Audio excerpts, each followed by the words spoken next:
great story. Compelling and rich. This month, February, special treat.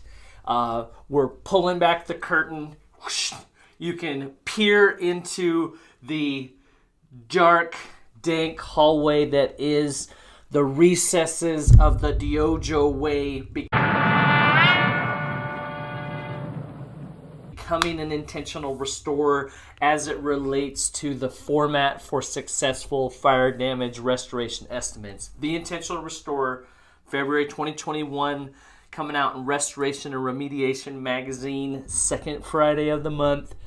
Like I said, the format for successful fire damage restoration estimates. So a lot of this is not necessarily how to estimate a fire damage restoration project, but the format of it and how you tell the story of the loss, understanding, what your crew is doing, what the structure and the process is. Some of this came from reviewing an estimate for another fellow industry intentional restorer.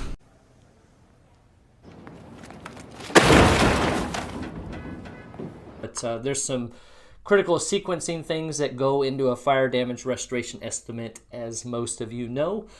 So hopefully, if you're new to estimating, this will be very, very helpful.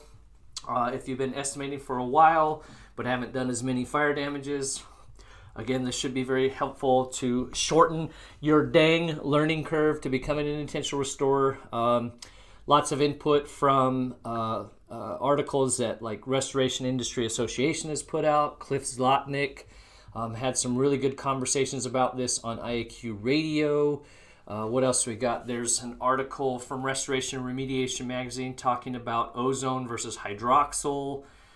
So we pull from those. You smart. You very smart. We the best.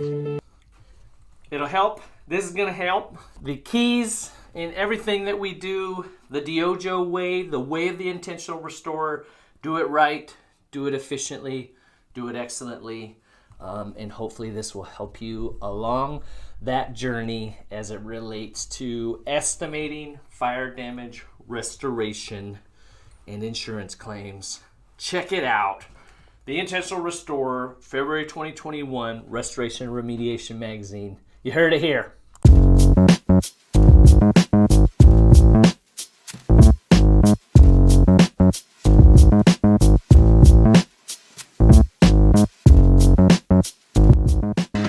You done messed up.